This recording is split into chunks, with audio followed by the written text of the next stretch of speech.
इसके डिस्प्ले में प्रॉब्लम आ रहा है भाई, मोबाइल हाथ से गिर गया और इसकी डिस्प्ले जा चुकी है। इसमें अब हमने नया कॉम्बो लगाना है या नया फोल्डर लगाना है, किस तरीके से लगाना है, पूरी प्रोसेस आपको इस वीडियो पर मिल जाएगी। अगर आप इस फील्ड पर बिल्कुल नए हैं तो इस वीडियो को देख लो भाई, स्टेप बाय स्टेप पूरी प्रोसेस आपको बता दूंगा, कोशिश करूंगा कि बेहतर तरीके से बता सकूं। देखिए, अगर ये काम भाई अगर अच्छी तरीके से सीख जाते हैं, एक छोटी मोटी शॉप खोलकर आप अपना अच्छा खासा धंधा भाई शुरू कर सकते हैं और अच्छा पैसा कमा सकते हैं। सीख लो, सीखने में पैसा नहीं लगता है। जब मैं आपको बेहतर तरीके से सिखाने की कोशिश कर सकता हूँ तो आपका फर्ज बनता है कि भाई सीखे।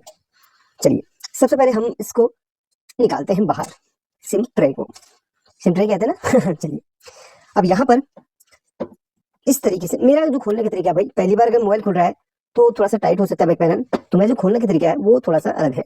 मैं इस तरीके से खोलता हूँ, आप किस तरीके से खोलते हैं या फिर आपको कोई नया आइडिया मालूम हो तो आप उस तरीके से भी खोल सकते हैं। थोड़ा सा ऊपर उठाना रहता है, उसके बाद नाखून है तो नाखून, नहीं तो ओपनर की हेल्प से उसको खोल सकते हैं। ओपनर इस तरीके से आ जाते हैं, इनकी हेल्प से भी आप खोल सकते हैं। नाखून से खोलने की अगर आदत है तो नाखून में दर्द होने लगती है एक टाइम के बाद, बट आदत से भाई मजबूर है तो खोलने में अच्छा लगता है भाई नाखून से, बट आदत आदत की बात है। देखिए, तो इस तरीके से खुल जाता है। कुछ मोबाइल ऐसे होते हैं जिनके पीछे फिंगरप्रिंट होता है, ध्यान से खोलना, पीछे पत्ता कटने के चांस सबसे ज्यादा होते हैं, तो उस चीज का आपने ध्यान रखना रहेगा। तो यहाँ पर इसका बैक पैनल खुल गया और पहली बार ये मोबाइल खुल रहा है और आप देख सकते हैं यहाँ पर वारंटी सील, यहाँ पर वारंटी सील लगी हुई है। अब यहाँ पर इसका पत्ता कहाँ पर रहता है, इसको देखने के लिए हमें इस वाले को और इस वाले को खोलना पड़ेगा। चलिए, उससे पहले ये दबा हुआ भी है, ऐसा लग रहा है कि यार ये पहले इसमें कुछ प्रेस हुआ रहेगा और बैटरी भी यहाँ पर थोड़ा सा बिचकी हुई है। चलिए कोई बात नहीं, तो बैटरी को तो हमने डिस्कनेक्ट करना ही रहता है। तो बैटरी को खोलने के लिए यहाँ पर सारे स्क्रू और ये सारे स्क्रू खोलूंगा। पहले तो ये पैनल को खोलूंगा, शायद इसके नीचे से पता जा रहा हो तो यहीं से काम बन जाएगा हमारा। तो फाइनली ये खुल चुका है। एक चीज मैं आपको बताना चाहूंगा, यहाँ पर फिंगरप्रिंट के लिए इन्होंने दिया हुआ है और ये फिंगरप्रिंट में भी लग भी सकता है, अगर कभी लगाना चाहे तो मे भी सॉफ्टवेयर वगैरह की जरूरत भी पड़ सकती है इसके लिए। चलिए, वो सब तो हमने एक्सपेरिमेंट कभी किया नहीं है, बट यहाँ पर इन्होंने दिया हुआ है और इसके लिए जो कनेक्टर लगेगा वो इधर पे दिया हुआ फिंगरप्रिंट का, आप देख सकते हैं। लगाना चाहे तो लगा सकते हैं, कभी कभी ऐसा एक्सपेरिमेंट मैं जरूर करूंगा। चलिए, वो सब बात ही बात है, पहले हम इसकी बैटरी को निकालते बाहर। सबसे पहले बैटरी को आप डिस्कनेक्ट कीजिए, पहला काम रहता है बैटरी को डिस्कनेक्ट करने का।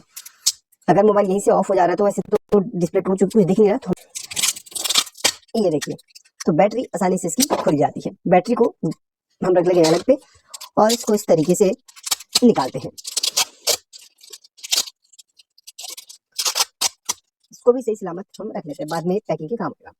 अब यहाँ पर एक बढ़िया चीज इन्होंने दी हुई है, दो पत्ते दिए हुए भाई दो पत्ते। मुझे लगता है कि एक पत्ता यहाँ से भी कनेक्ट हो सकता है, तो इसका मतलब मुझे खोलना पड़ेगा इसे।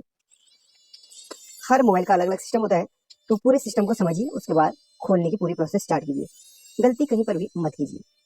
चलिए, फटाफट से पहले इसको खोल लूं, फिर मैं आपको दिखाता हूँ। तो यहाँ पर खुल चुका है। अब यहाँ पर एक कॉर्नर से इसको उठाएंगे और इस पार्ट को हम अलग कर लेंगे। जैसे मैंने कहा था ना, पत्ता बिल्कुल यहाँ पर अलग है, तो इसको खोलते हैं और पहले ना इस पार्ट को हम, मुझे लगता है कि यहाँ पर पहले डिस्प्ले को ही छुड़ाना पड़ेगा। तो चलिए, इसको हीट करते हैं सेपरेटर की हेल्प से। यहाँ पर है ना कॉम्बिनेशन वाला पत्ता है, देखना पड़ेगा। ये बड़ा टफ काम रहता है भाई, जिसमें ऐसे पत्ते दो तीन एक साथ मिल जाते हैं ना, बड़ा टफ काम रहता है। टफ काम निकालना नहीं होता है, टफ काम होता है इस चीज को अच्छी से समझना। अब हम इसको सेपरेटर की हेल्प से निकालेंगे। पहले थोड़ा सा इसको हीट कर लेता हूँ, उस पैनल को, ठीक है, या इस एलसीडी को हीट कर लेता हूँ। इसको हीट करने के बाद फिर हम निकालना स्टार्ट करेंगे। चलिए, कुछ देर इसको हीट करने के लिए छोड़ देता हूँ। तो यहाँ पर हीट हो चुका है और मैंने इसके मदरबोर्ड को भी उतार लिया है ताकि हीट करते समय कोई भी उसमें डैमेज ना हो। अब इस तरीके से ये ले लेना है पुलर और यहाँ पर फंसा के कहीं पे इसको इस तरीके से खींचना शुरू करना है। ये देखिए, इधर से ना गैप बन गया थोड़ा सा, बस यहाँ पर हमने क्या करना है, इसको आपने एक वाइंडिंग पेपर ले लेना है इस तरीके से। वाइंडिंग पेपर को हल्का सा इधर फंसा लेना है, बस इसके जस्ट नीचे, बस हो गया अपना काम। ये ग्लू रिमूवर ले लो, तो उसी ग्लू रिमूवर आ जाता है, इसमें डालो हल्का सा और इसको आगे बढ़ाते रहो, बस वो कट करना स्टार्ट कर देगा। ये जो ग्लू रिमूवर होता है ना, इसके नीचे का ग्लू आसानी से छुड़ा देगा, आपको ज्यादा मशक्कत करनी नहीं पड़ेगी, ठीक है। बस इसको उठाओ इस तरीके से, हल्का सा डाल दो और इसको खींचते रहो, काटते रहो ऐसे करके। वही ये तरीका आपको कैसा लगा बताना जरूर। तो ये देखिए, सही सलामत ये निकल चुका है, कहीं पे भी टूटा नहीं, टूटा तो वैसे भी है, फिर भी कह रहा हूँ इसको, चलिए इसको छुड़ाना पड़ेगा। देखिए, ये बहुत ज़्यादा हेल्प करता है इसको निकालने में। देखिए इसकी हेल्प और इसकी हेल्प आप तब ले सकते हैं भाई। वैसे तो टूटा है तो तोड़ फोड़ के भी निकाल लोगे, नो प्रॉब्लम। बट क्या होता है ना, अगर कभी कभी क्या होता है डिस्प्ले सही होती है आपकी, है ना, ऊपर का ग्लास टूट जाता है, तब आपको सही सलामत निकालने के लिए ये प्रोसेस फॉलो करनी पड़ेगी। ठीक है, तो यहाँ पर देखिए ईयरपीस के पास कोई कोई जाली वगैरह तो नहीं लगी, वो चेक कर लेना है। अगर होती है तो उसको सही सलामत रख लो भाई, जाली का बहुत बड़ा महत्व रहता है। चलिए अब यहाँ पर इसमें देखिए ये जो है इसमें कॉम्बो, इसमें क्या होता है ना, ये दो इन्होंने दिए हैं, ये मुझे कहने के गलत लगा भाई। इधर के लिए सेपरेट पत्ता होना चाहिए था, बट इन्होंने क्या किया कॉम्बो से ही इधर पे पत्ता यहीं से दे दिया, कॉम्बो से ही। ये देखिए, चलिए अपना अपना तरीका भाई कंपनी को करना है जैसे भी, फिर भी हम इसमें नया कॉम्बो लगाएंगे। तो दोस्तों फाइनली इसका कॉम्बो मैंने परचेज कर लिया है और इसकी क्वालिटी मुझे काफी अच्छी लगी। मैंने पूरा टेस्ट वेस्ट कर लिया है इसकी। वैसे अगर कोई भी प्रॉब्लम आती है हमारे यहाँ क्या करते हैं, इसकी वारंटी दे देते हैं।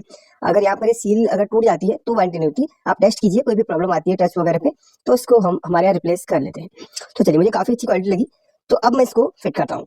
मैं ऐसे ही शॉप पे लेके गया था और वहां पर मैंने क्या करा था कि इसको पूरा चेक वगैरह करा था और उसके बाद मैंने इसको ले लिया था। तो चलिए सबसे पहले हमारा काम है इसमें ग्लू वगैरह लगा के इसको सही से फिट करना। तो पूरी प्रोसेस है, आप देखते रहिए। अब यहाँ पर मैं इसमें ग्लू चढ़ाऊंगा। उससे पहले यहाँ पर कुछ भी अगर मुझे कचरा लगता है तो उसे क्लीन कर लूंगा। मैंने कल ही क्लीन कर लिया, फिर मैं इसको क्लीन करूंगा। और इसकी शेप थोड़ा सा बिगड़ी हुई है, गोल शेप का हो रहा है, तो यहाँ पर क्या करना है, हल्का सा इसके फ्रेम को सीधा करना रहेगा। कभी कभी क्या होता है मोबाइल हाथ से गिर जाता है तो उसमें फ्रेम टेढ़ा हो जाता है, तो बाद में दिक्कत हो सकती है। इसीलिए इस फ्रेम को हम सीधा करेंगे ताकि जो उसमें हम फोल्डर लगा रहे हैं उसमें कोई भी दिक्कत ना हो। इसमें सीधा हो गया है। तो यहाँ पर मैंने इसको फिट करके भी देख लिया, अब कहीं से भी उठ नहीं रहा है। ठीक है, पहले इधर से काफी उठ रहा था, अब सही आ गया है। तो कभी कभी फ्रेम टेढ़ा हो जाता है मोबाइल जब गिर जाता है, तो उस चीज का आपने ध्यान रखना है कि फ्रेम टेढ़ा हो तो उसको सीधा कर लें। अगर ऐसी कंडीशन में आप जबरदस्ती इसमें फोल्डर लगाएंगे तो फिर दिक्कत आ जाएगी, तो इस चीज का आप बिल्कुल ध्यान रखेंगे। तो चलिए मैं इसे क्लीन करता हूँ। तो यहाँ पर इसे क्लीन कर लिया और यहाँ पर एक जाली थी उसमें मैं उसको निकाल के थोड़ा सा क्लीन कर लिया। कभी कभी वो ब्लॉक हो जाती है ना, तो यहाँ पर है ना एयरपीस में साउंड फिर बहुत कम आने लगता है, उसको भी क्लीन कर लो। अगर आपके उसमें जाली निकल गई हो तो उसको लगाने का पूरा पूरा कोशिश करें भाई। अगर ये नहीं लगेगा तो फिर कैमरे में धूल वगैरह जाने के सबसे ज्यादा चांसेस होते हैं। और इधर पे एक रबर होता है, देखिए कैमरे के ऊपर एक रबर होता है, आपको दिखाना चाहूंगा। ये रबर अगर निकल जाए या फिर इसकी जो ग्रिप है वो निकल जाए तो उसको प्लीज लगा दीजिएगा। वहां पर अगर गलती होगी तो समझ लो भाई कैमरे में धूल चली जाएगी बार बार। अब इसको हम लगाएंगे तो ठीक है। तो चलिए ये निकल चुका है, अब यहाँ पर इसको भी निकालना है। तो अभी हम चलिए कटर की हेल्प से निकालते हैं। ये निकल गया है। इसमें दो और आपको मिल जाते हैं यहाँ पर, इनको भी निकालना रहेगा। इसके नीचे ग्लू रहता है जो चिपक जाता है बाद में इसी पे। चलिए इसको भी हम निकाल लेते हैं। तो ये निकल चुका है, इसको रखते हैं अभी थोड़ी देर के लिए साइड। और यहाँ पर इस फ्रेम में ग्लू लगाएंगे, यानी कि अब इसको चिपकाने की पूरी हम तैयारी कर रहे हैं। चलिए ये वाला ग्लू मैं यूज करता हूँ रिलाइफ का CP0002। तो चलिए मैं फटाफट से लगाता हूँ। और याद रखिए ग्लू यहाँ पर नहीं लगाना, यहाँ पर है ना सेंसर होता है, प्रॉक्सिमिटी सेंसर होता है, ये कैमरे का है। और इधर से इधर तक ग्लू मत लगाइए, उसके बाद एक्स्ट्रा आप पूरा ग्लू से इसको फ्रेम को पूरा कवर कर लीजिए। चलिए मैं फास्ट फॉरवर्ड कर लेता हूँ, आप देखते रहिए।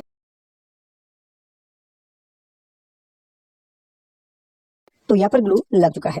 अब यहाँ पर हम क्या करेंगे, इसको इस तरीके से फिट कर लेंगे और यहाँ पर दूसरे पत्ते को नीचे से लगा देते हैं इस तरीके से। ये देखिए लग चुका है।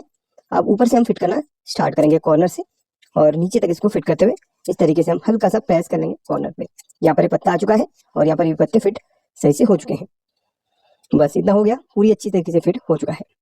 कुछ कुछ है ना फ्रेम के मैं फिट नहीं होते सही से, तो उनको देखते हुए आप उसी टाइप से देख पूरा चेक करके ले आना। कुछ कुछ होते हैं ना लोकल वाले सही से फिट नहीं हो पाते हैं, इसलिए शॉप में जाके एक बार चेक जरूर कर लेना। तो यहाँ पर फिट हो चुका है, लगभग 5-10 मिनट को चिपकने में लगेंगे। मैं यहाँ पर कुछ देर के लिए इसमें बैंड लगा के छोड़ दूंगा। तो दोस्तों फाइनली चिपक चुका है और मैंने इसके सारे बैंड वगैरह निकाल लिए हैं। अब हम यहाँ पर इसको सही से फिट करेंगे।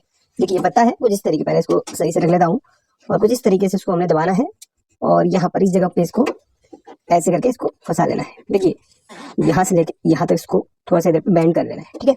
और उसके ऊपर जो हमारे को पन्नी मिली हुई थी वो इस तरीके से लगा लेनी है। हमारी जो पन्नी थी वो जैसे लगी हुई थी बिल्कुल वैसे इस तरीके से लगा लेनी है, कॉर्नर से इस तरीके से। देखिए उसके ऊपर बैटरी आएगी। फिर काफी लोग इसको नहीं लगाते हैं, तो भाई लगा लेना, नीचे पत्ता थोड़ा प्रोटेक्ट हो जाएगा। तो छोटी छोटी है ना गलतियां नहीं करनी चाहिए काम करते समय, वरना आगे प्रॉब्लम हो सकती है। चलिए ये लग चुकी है। अब इसको हम बैटरी के लगा लेते हैं इसके ऊपर।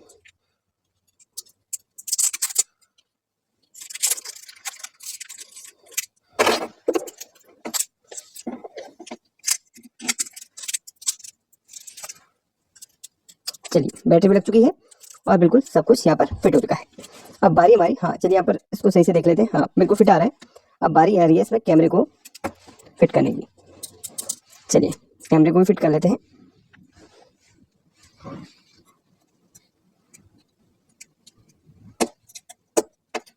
चलिए कैमरा भी फिट हो चुका है। अब हम इसको कवर कर लेते हैं सही तरीके से। एंटीना का यहाँ पर कनेक्टर लगा होना चाहिए।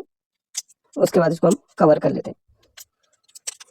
सारे स्क्रू यहाँ पे लगा लेंगे और नीचे इस पैनल पे भी सारे स्क्रू हम लगा लेते हैं। तो फाइनली इससे सारे स्क्रू हमने लगा लिए हैं। काफी लोग क्या करते हैं स्क्रू छोड़ देते हैं, बट ऐसा नहीं करना भाई। सारे स्क्रू जितने भी कंपनी ले रही है उतने आपको लगा के रखने हैं। ये देखिए सारे स्क्रू A to Z। यहाँ पर थोड़ा सा ये स्क्रू ड्राइवर का घाव गया, वरना कोई ये भी नहीं कहता भाई मोबाइल खुला हुआ है, ठीक है। चलिए कोई बात नहीं, बट हमने काम इतनी सफाई से करा है कि कोई ये भी नहीं कह सकता भाई काम हुआ है। चलिए अब इसमें हम इसको हम लगा लेते हैं। चलिए सब कुछ हो चुका है। एक बार सही से इंस्पेक्शन कर लें। उसके बाद अगर यहाँ डस्ट इसमें लगी हो तो उसको साफ कर लें। ये रबर यहाँ पर है, निकली नहीं होनी चाहिए, वरना कैमरे में धूल बैठ जाएगी। इस तरीके से पैक कर लेते हैं, वरना ये रबर भी दिक्कत कर सकती है। चलिए फाइनली पैक हो चुका है। अब हम इसका निकाल लेते हैं शीशा, यानी कि ये पन्नी। ये इसकी ओरिजिनल क्वालिटी। मेरे को इसका पिन पता नहीं है, वरना मैं आपको खोल के पूरा एक एक चीज दिखा देता। बाकी ब्राइटनेस वही जबरदस्त। किनारों पे ना थोड़ा सा ग्लू लग जाता है। इसको आप इस तरीके से थोड़ा सा ज्यादा मत दबाना, वरना दिक्कत हो जाएगी। ये देखिए इस तरीके से थोड़ा सा रगड़ते हुए इसको निकालिएगा। हो सकता है आपके पास थोड़ा क्लीनर हो तो क्लीनर को हल्का सा यहाँ पे लगा के इस तरीके से आप निकाल लीजिए। फिर तो कोई ये भी नहीं कहेगा भाई काम हुआ है इसमें।